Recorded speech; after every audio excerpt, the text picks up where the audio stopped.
नमस्ते। उड़ान IAS academy के यूट्यूब प्लेटफॉर्म पे आप सबका स्वागत है। आज हम एक न्यूज का एनालिसिस करेंगे कि मध्य प्रदेश में अभी हाल में ही 9वां टाइगर रिजर्व नामित किया गया माधव नेशनल पार्क को। तो हम एक पूरा होलिस्टिक अप्रोच जानेंगे कि मध्य प्रदेश में कितने ऐसे नेशनल पार्क हैं जिनको टाइगर रिजर्व की संज्ञा दी गई है। साथ ही साथ मेन फोकस हम रखेंगे पलामू टाइगर रिजर्व के बारे में। तो आपको जेपीएससी जेएसएससी वगैरह एग्जाम के लिए बहुत ज्यादा बेनिफिशियल ये हो सकता है। साथ ही साथ जो वनडे एग्जाम हो और कहीं ना कहीं इसके डाटा को आप मेंस में भी यूज कर सकते हैं। तो आगे बढ़ते हैं। भारत के टाइगर रिजर्व, ये न्यूज आपने जान गया। माधव राष्ट्रीय उद्यान मध्य प्रदेश बना देश का 58वां टाइगर रिजर्व, 58 टाइगर रिजर्व बना। पलामू टाइगर रिजर्व के बारे में मैंने बताया कि एक संक्षिप्त टिप्पणी हम यहां करेंगे। तो सबसे पहले हम देखते हैं पलामू टाइगर रिजर्व के बारे में। आप सभी शायद ये जानते होंगे, लेकिन एक रिवीजन के तौर पे हम इसको पढ़ते हैं। पलामू टाइगर रिजर्व झारखंड में छोटा नागपुर पठार पर अवस्थित है। जिला अगर हम देखें तो ये लातेहार जिला के पश्चिमी भाग पे है। पलामू टाइगर रिजर्व पहला, जैसे कि जब प्रोजेक्ट टाइगर आप देख सकते हैं, प्रोजेक्ट टाइगर 1973 में शुरू हुआ, तो 1973 में 9 बाघ अभ्यारण्य बनाए गए प्रोजेक्ट टाइगर के तहत। उन 9 बाघ अभ्यारण्य में एक बेतला नेशनल पार्क के अंतर्गत पलामू टाइगर रिजर्व भी था। तो इसका गठन आप देख सकते हैं 1974 में, गठन वर्ष 1974, कहीं 1973 भी आपको लिखा हुआ मिल सकता, क्योंकि प्रोजेक्ट टाइगर शुरू होने के साथ ही जो 9 अभ्यारण्य की सूची लाई गई उसमें पलामू टाइगर रिजर्व फर्स्ट था। तो प्रोजेक्ट टाइगर के तहत किया गया। प्रोजेक्ट टाइगर की शुरुआत देश में बने पहले 9 बाघ अभ्यारण्यों में, अब कुल 58 हो गया है बाघ अभ्यारण्य, उसमें 9 बाघ अभ्यारण्य जो सबसे पहले थे प्रोजेक्ट टाइगर के अंतर्गत, उसमें एक पलामू टाइगर रिजर्व भी था। पलामू टाइगर रिजर्व दुनिया का पहला अभ्यारण्य होने का गौरव प्राप्त है, जिसमें 1932 की शुरुआत में पलामू के तत्कालीन डीएफओ जेडब्ल्यू निकोलसन के देखरेख में पग मार्क गणना के रूप में बाघों की गणना की गई। तो पूरे वर्ल्ड में अगर हम देखेंगे तो जो पलामू टाइगर रिजर्व है वो वर्ल्ड में फर्स्ट पोजीशन पे है। कैसे? तो पग मार्क गणना के आधार पे बाघों की गणना करने वाला पहला राष्ट्रीय उद्यान या पहला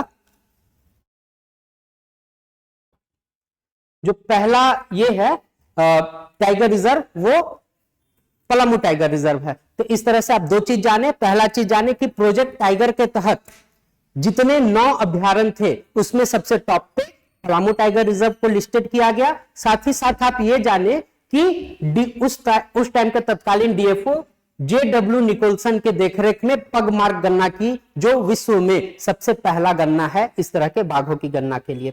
अब तो एआई का यूज होता, मेनली आप देखिएगा, ग्रैंड एआई करके है, वो सिमलीपाल टाइगर रिजर्व में टाइगरों का ये कर रहा, गणना कर रहा है, लेकिन पग मार्क गणना यहीं से शुरू हुआ। आगे हम देखते हैं कुछ facts Palamu tiger reserve Latehar के बारे में। क्षेत्रफल की दृष्टि में देखेंगे तो कुल क्षेत्रफल 1129.93 वर्ग किलोमीटर का है। ऊंचाई देखेंगे समुद्र तल से तो 300 से 1140 मीटर ये ऊपर है। वर्षा देखेंगे तो 1036 मिलीमीटर, ये मिलीमीटर लिखा हुआ है, देख लीजिएगा। तापमान देखेंगे तो यहां का तापमान 1 डिग्री सेल्सियस न्यूनतम जाता है और अधिकतम 50 डिग्री सेल्सियस तक जाता है। ऋतुएं देखेंगे तो जो ऋतु झारखंड का है वही ऋतु वहां का भी है। तो आप इन सब चीजों से बहुत अवगत हैं, ये बहुत ज्यादा आपके लिए इंपॉर्टेंट नहीं है। आगे हम बढ़ते हैं, जैव विविधता के बारे में देखते हैं कि पलामू टाइगर रिजर्व में टाइगर के अलावा और क्या जैव विविधता है। तो पलामू टाइगर रिजर्व के अंतर्गत जंगलों में वनस्पति के साथ साथ जीवों में पिछले 40 वर्षों में संरक्षित किया गया, यहां संरक्षित और संरक्षित लिखा गया, संरक्षित किया गया। प्रमुख प्रजातियों में बाघ, हाथी, तेंदुआ, ग्रेवुल्फ, गौर, स्लॉथ भालू, 4 सिंघों वाला मिर्ग, भारतीय रैटल, भारतीय उदबिलाव और भारतीय पेंगोलिन शामिल है। पीटीआर में केवल स्तनधारियों के बीच 11 अनुसूची 1 प्रजातियां, ये अनुसूची साइट्स के हिसाब से दिए जाते हैं कि किन शेड्यूल्स में इनको डाला गया, तो इसके बारे में भी हम आगे पढ़ेंगे। तो स्तनधारियों के बीच 11 ऐसे प्रजाति हैं जिनको अनुसूची 1 यानी वो इंडेंजर्ड स्पीसीज हैं। आगे हम देखेंगे कुल मिलाकर स्तनधारियों के 47 प्रजातियों और पंछियों की 174 प्रजातियां पाई जाती हैं। इसके अलावा पौधों की 970 प्रजाति, घास की 17 प्रजाति और औषधीय पौधों की 56 प्रजाति पलामू टाइगर रिजर्व में पाई जाती है। ये पूरा डाटाबेस था आपका जैव विविधता बायोडाइवर्सिटी। तो इस तरह का क्वेश्चन आपका आ सकता है पीटी में। पीटी में एक सेक्शन है आपका बायोडाइवर्सिटी का, उसमें ये पूछा जा सकता है। आगे हम देखेंगे प्रोजेक्ट टाइगर कैसे शुरू हुआ। इंदिरा गांधी जी के टाइम में शुरू हुआ, ये पता है। देश में लुप्त प्राय संपत्तियों को बचाने के लिए वर्ष 1973 में प्रसिद्ध प्रोजेक्ट टाइगर शुरू किया गया। और इसको आप ये देख सकते हैं कि भारत में बाघ को बचाने के लिए या भारत में वन्य जीव संरक्षण के लिए सबसे मजबूत या सबसे बड़े जो कदम उठाए गए उसमें प्रोजेक्ट टाइगर अग्रणी भूमिका निभाता है। रिजर्व की शुरुआत होने पर बाघों के लुप्त प्राय प्रजातियों के साथ साथ अन्य जंगली प्रजातियां वन्य जीव संरक्षण अधिनियम के तहत संरक्षित और देखभाल की गई। रिजर्व क्षेत्र वर्तमान में 1947 में ही भारतीय वन अधिनियम 1927 के तहत विधिवत संरक्षित वन और आरक्षित वन के रूप में गठित किया गया। यानी डायरेक्टली इसका एक्ट के हिसाब से अगर हम देख सकते हैं तो एक्ट के हिसाब से वन्य जीव संरक्षण अधिनियम के तहत इसको जोड़ा गया और उसी के तहत इस बॉडी की गठना की गई। इस जो स्कीम है प्रोजेक्ट टाइगर उसको शुरू किया गया, इस प्रोजेक्ट को शुरू किया गया। बॉडी के हिसाब से देखेंगे तो इसमें नेशनल टाइगर कंजर्वेशन अथॉरिटी बनाई गई, जो भी वाइल्ड लाइफ प्रोटेक्शन एक्ट 1927 के तहत ही बनाए गए। बाघों की गणना के बारे में हम समझते हैं तो पग मार्क गिनती आप पहले ही देख सके। पग मार्क गिनती क्या होते हैं, जो पॉज होते टाइगर के उसके हिसाब से कितने पॉज देखे गए अलग अलग टाइप के, उस टाइप से उनकी गिनती होती है के माध्यम से पहली बार बाघों की जनगणना 1934 में की गई और यह विश्व का सबसे पहला पग मार्क गणना भी था।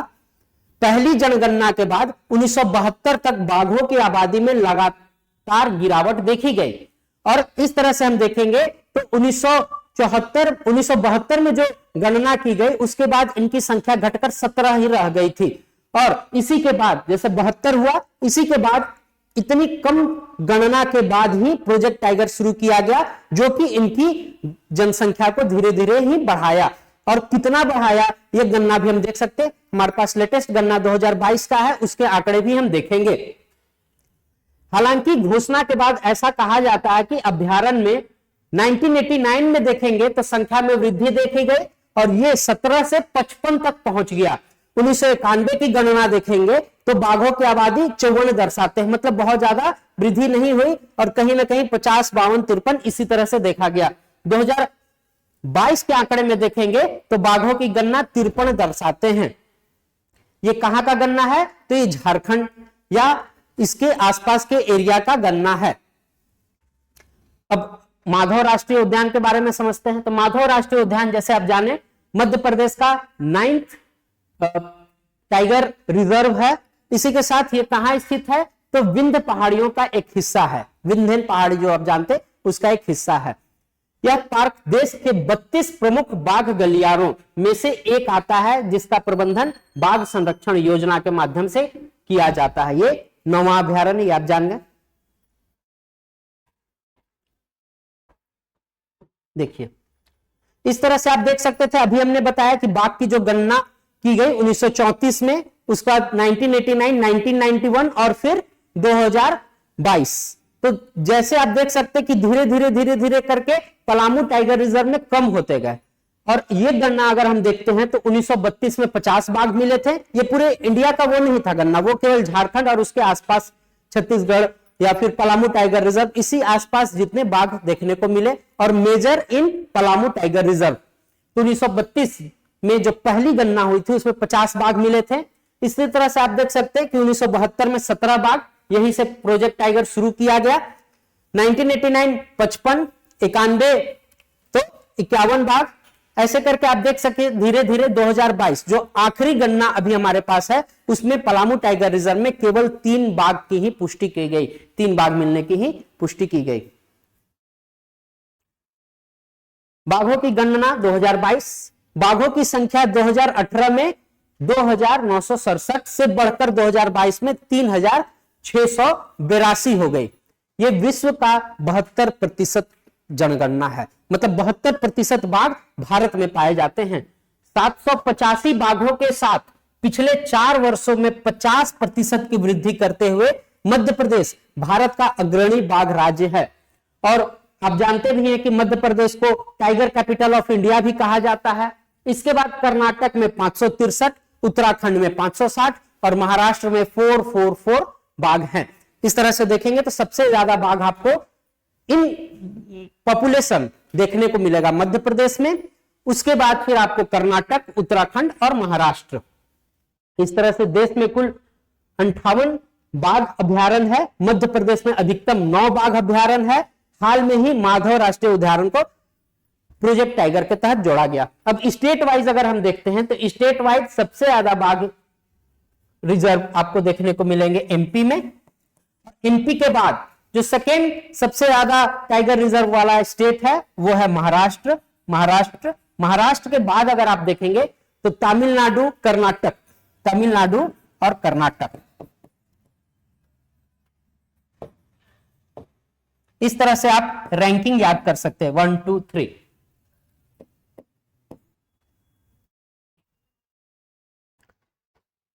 ये पूरा डायग्राम है जिसमें आप देख सकते हैं कहां कहां बाघ अभयारण्य हैं।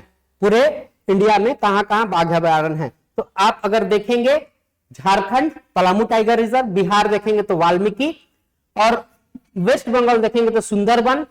इस तरह से ये पूरा डायग्राम दिया हुआ है। ये व्हाट्सएप में या टेलीग्राम में या यूट्यूब के माध्यम से आपको भेज दिया जाएगा। इस डायग्राम को आप देख सकते हैं।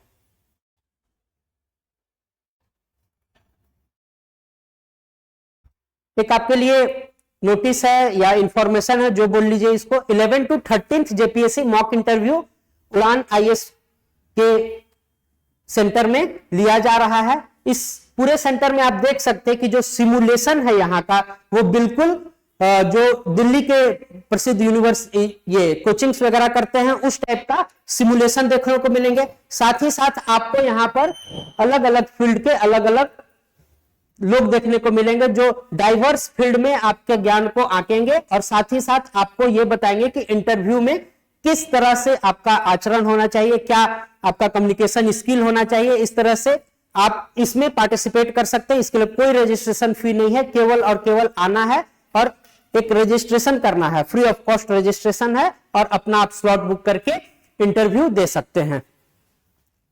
और भी कुछ फोटोज मैंने यहां लगाया है जो आप देख सकते हैं कि इंटरव्यू लिए जा रहे हैं और ये इंटरव्यू आपको एक बढ़िया टाइमिंग दिया जा रहा है जिस टाइमिंग में आप अपने आप को आंक सकते हैं कि आपका इंटरव्यू कैसा रहा। टोटल हम 4 इंटरव्यू प्रोवाइड करेंगे, 2 रिजल्ट से पहले और 2 रिजल्ट के बाद। तो इस तरह से आप अपना रजिस्ट्रेशन करा के इंटरव्यू सिमुलेट कर सकते हैं, जान सकते हैं कि नहीं किस तरह से हम इंटरव्यू रेडी हैं या नहीं। जैसे कुछ फोटोज हमने यहां पर लगा दिया है, देख सकते हैं। आगे हम बाघ के बारे में पढ़ रहे थे तो संरक्षण के कुछ प्रयास के बारे में भी हम पढ़ेंगे। सबसे जो अग्रणी संरक्षण के लिए अधिनियम बनाया गया है वह वन्य जीव संरक्षण अधिनियम। इसी के तहत प्रोजेक्ट टाइगर भी शुरू किया गया था। इसी के तहत एनटीसीए वगैरह भी शुरू किया गया। तो हम इसके बारे में समझते हैं।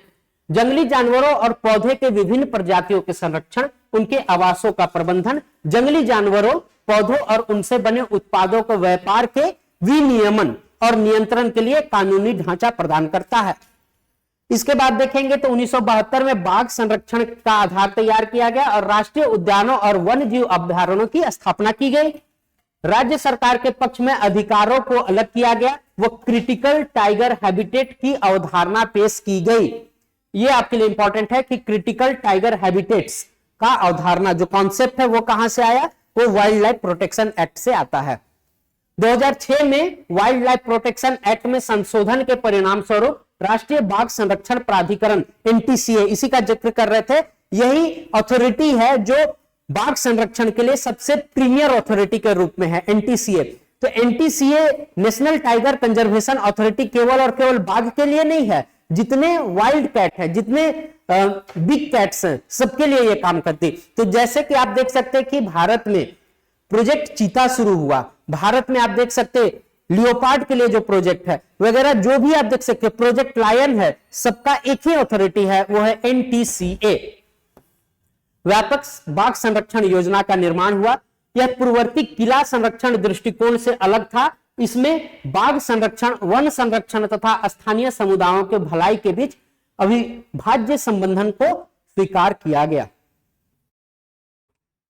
ठीक, अब हम समझते हैं टाइगर टास्क फोर्स के बारे में। 2005 में बाघ संरक्षण के बारे में चिंताओं के कारण टाइगर टास्क फोर्स का गठन किया गया, जिसमें पूरे मूल्यांकन की आवश्यकता पर बल दिया गया।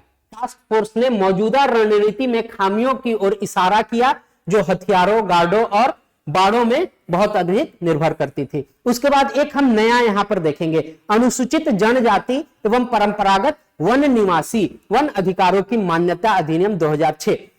अभी तक आप देख सकते हैं कि जो भी अथॉरिटी है टाइगर कंजर्वेशन के लिए, वो सरकारी अथॉरिटी ही उसका कंजर्वेशन करती थी। लेकिन आप जानते हैं कि वन का संरक्षण या बाघ का संरक्षण या कोई भी ऐसी बायोडायवर्सिटी का संरक्षण केवल और केवल सरकार की जिम्मेदारी नहीं, वरन हमारी भी जिम्मेदारी है। तो ऐसे में आप देख सकते हैं, वैसे लोग जो सबसे ज्यादा नेचर से जुड़े हैं वो है एसटी कम्युनिटी के लोग। तो 2006 में इन एसटी कम्युनिटी के लोग को वन क्षेत्रों में कुछ अधिकार दिए गए संरक्षण के लिए। कुछ परंपरागत वन निवासी जो हैं उनको संरक्षण के लिए कुछ अधिकार दिए गए। ऐसे में देख सकते हैं कि जो बेतला नेशनल पार्क है उसके भी संरक्षण का जिम्मेवारी, जो पलामू टाइगर रिजर्व है उसके भी संरक्षण की जिम्मेवारी वहां रह रहे जो परंपरागत वन निवासी हैं उनको दिया गया, जिसमें ज्यादातर आप देख सकते हैं चेरो जनजाति हैं। इस तरह समुदायों का परंपरागत वन अधिकारों में मान्यता दी गई। इसमें ग्राम सभाओं को भी जोड़ा गया। ग्राम सभाओं ने अपनी सीमाओं के भीतर वन संसाधनों और जैविक विविधता को लोकतांत्रिक ढंग से प्रबंधन करने का अधिकार मिला। तो इस तरह से आप एक पूरा ओवरव्यू देख सकते हैं कि संरक्षण के लिए कौन कौन से कार्य किए जा रहे हैं। एक और आपके लिए इंफॉर्मेशन है कि होली का ऑफर उड़ान में चलाया जा रहा है, जिसमें 25% प्लस 15% आपको डिस्काउंट दिया जाएगा। मतलब एक डिस्काउंट पे एक और डिस्काउंट दिया जाएगा। तो ये जो ऑफर है ये लिमिट टाइम के लिए है। 9 मार्च से शुरू हुआ था और 16 मार्च तक ये चलेगा। ये दोनों ऑफलाइन और ऑनलाइन दोनों बैचों के लिए एप्लीकेबल है। तो इस योजना, ये जो आपको डिस्काउंट दिया जा रहा है, इसका आप लाभ उठा सकते हैं। आगे हम देखेंगे तो कुछ हम फैक्ट्स यहां पर पढ़ेंगे। फैक्ट यह है कि भारत का सबसे बड़ा टाइगर रिजर्व कौन है? तो Nagarjuna Sagar Shri slam tiger reserve कहां है? आंध्र प्रदेश और तेलंगाना दोनों के बॉर्डर में पड़ता है। ये सबसे छोटा पूछा जाए तो वो है बोर टाइगर रिजर्व महाराष्ट्र का। इसके बाद फिर हम जानेंगे कि जो 9 टाइगर रिजर्व हैं, 9 टाइगर रिजर्व जो मध्य प्रदेश के हैं वो कौन कौन से हैं? तो Kanha tiger reserve, Pench tiger reserve, भंगावगढ़ tiger reserve, Satpura tiger reserve, Panna tiger reserve, Sanjay Dubri tiger reserve, Veerangana Durgavati tiger reserve, Ratapani tiger reserve और माधव टाइगर रिजर्व। जो 57 था वो रातापानी था और उसके बाद फिर 58 माधव टाइगर रिजर्व को जोड़ा गया। कुछ ऐसे स्टेट्स के बारे में हम जानते हैं जहां कोई भी टाइगर रिजर्व नहीं है। आपके स्टेट में एक टाइगर रिजर्व है, पलामू टाइगर रिजर्व। वैसे स्टेट जहां एक भी टाइगर रिजर्व नहीं है वो स्टेट है जम्मू कश्मीर, पंजाब, हिमाचल प्रदेश, हरियाणा, गुजरात, सिक्किम, त्रिपुरा, नागालैंड, मणिपुर और गोवा। तो इस तरह से आपको एक पूरा होलिस्टिक अप्रोच पता चला कि किस तरह से टाइगर रिजर्व का हमारे पूरे इंडिया में फैलाव है, किस तरह से टाइगर रिजर्व काम करती है, इसके लिए कौन कौन सी अथॉरिटीज हैं, इसके लिए कौन कौन से प्रोजेक्ट शुरू किए गए, और भी जानकारी अगर हमें मिलती है तो हम आपसे यूट्यूब या टेलीग्राम वगैरह से साझा करेंगे। जैसे टाइगर रिजर्व को लेकर अगर कोई नई अधिनियम आते हैं, टाइगर रिजर्व को लेकर कोई नए नियम आते हैं, स्कीम्स आती हैं, तो इसके बारे में आपको समय टू समय यूट्यूब के पोस्ट से आपको ढेर सारी ऐसी जानकारी मिल सकती है। साथ ही साथ टेलीग्राम पे समय समय पे उड़ान द्वारा आपको भेजा जाता है ऐसी जानकारी जो आपके लिए बहुत इंपॉर्टेंट हो।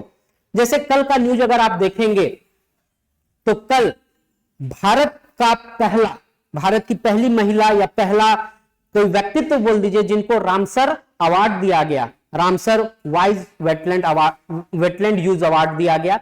तो इस तरह से देख सकते हैं कि आपको हमेशा कोई ना कोई न्यूज इस तरह से दिया जाता है। तो आप टेलीग्राम या यूट्यूब को सब्सक्राइब कर दीजिए या टेलीग्राम ग्रुप से जुड़ जाइए, जिससे कि आप करंट अफेयर से अपडेटेड रहें। Thank you.